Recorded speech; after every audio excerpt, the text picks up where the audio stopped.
Okay, I'm going to plant our blueberries in the pot, which is here.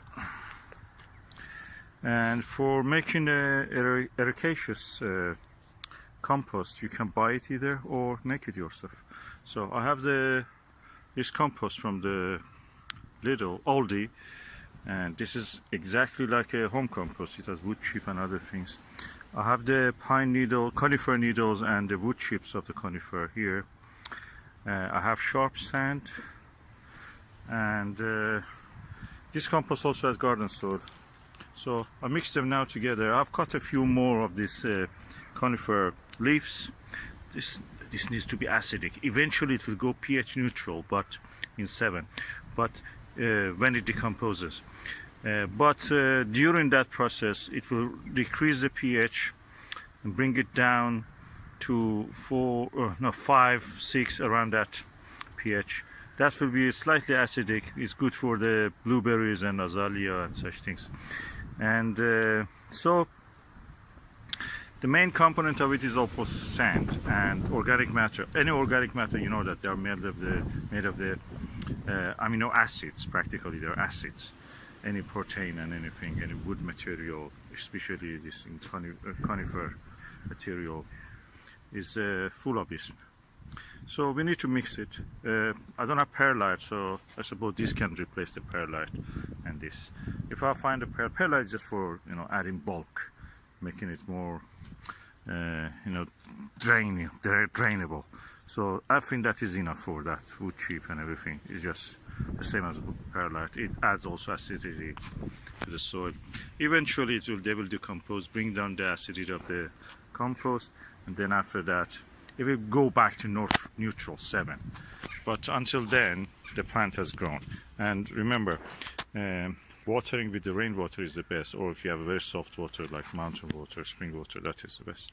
Don't water it with the tap water if you are in an area like chalk, limestone areas, that the water is not surface water, is a aquifer from a limestone bedrock. Okay, I have now made the compost. The ratios are 12 unit, in this case 12 units is the unit is this trowel. 12 unit or 12 parts sand, that's the sharp sand. 12 units, 20 units of the wood chip, conifer wood chip and conifer needles, and 20 units of the homemade compost, or in this case Aldi compost, which has soil and wood chip and organic matter in it. And the components are like relatively lighter than the actual material that we started with. You can thoroughly mix it and then put it into your pot. I have made a pot, a hole in the pot. I want that it don't go dry, so practically I'm keeping the hole that size, and the water will gather a little bit around it. I'll cover that hole with a kind of plug, which in this case can be a piece of a stone or some rock or pottery or anything. I have this piece of a pot, is a flower pot, and I can put it here. The whole purpose is that the soil don't escape from there or going to block the hole. So in this way it will keep it open. So add a little bit also the rocks around it, so that is just keeping the hole from being blocked. Okay, I've added so much of the compost. I'm adding the last batch also.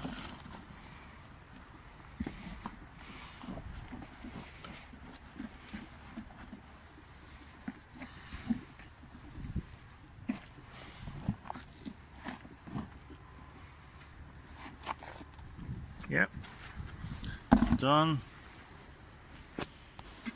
Okay, I have now blueberry Patriot, 3 packs of it. They're very cheap, £1 I think about. This is from Tesco. You can get it from from 99p shop, Poundland if they bring it. Any garden center that they sell these cheaper ones. And because this is a small variety, at the youngest stage it is very small, tiny. I plant 3 of them together to save space and amount of the compost I have to make. Later I can make it bigger, or I can keep it like that. It looks lusher. One I learned from the David Austin pots is that for having a good lush looking roses, you have to plant 3 of them together in a pot. So practically you will have that full and David Austin style flower pot. So I'm going to do it now. Okay, I have now planted, removed the packaging and planted them in a hole. That's roughly the same level as the plant is actually, the depth of the plantation. I've tried to keep the major branches outward so they will not grow inward, blocking the airflow. At the same time, they don't need any teasing of the compost roots, because the roots are not pot bound, so they can grow easily, extend to this light soil, light Ericaceous compost that I made now in home. Now I bring the soil, spread the soil at the, bring it around, cover the plants, and that's it. That's ready. I'll put it in the corner. So I've now planted the blueberry Patriot, 3 of them in one pot. This is the first year of their growth after buying them. So these are already 1 year old, so they're 2 year old now. And I will continue to plant the rest of the blueberries the same way. I make my own 20 by 20 trowel full of the sharp sand, 20 scoops of the wood chip and pine leaves or conifer leaves. This is wood chip exactly, also the conifer wood chip. I had it because it's chopped on trees. And then 20 scoop of the also garden or any kind of organic material that you have, garden compost or shop bought compost or leaf mold, whatever you have, mix them together. Just the whole point is that to make it light, have organic material, not anything that is alkaline like chalk or limestone in it, and sand. Sand definitely is important. Sand makes drainage really easy and they will not get waterlogged. We will see how they will do.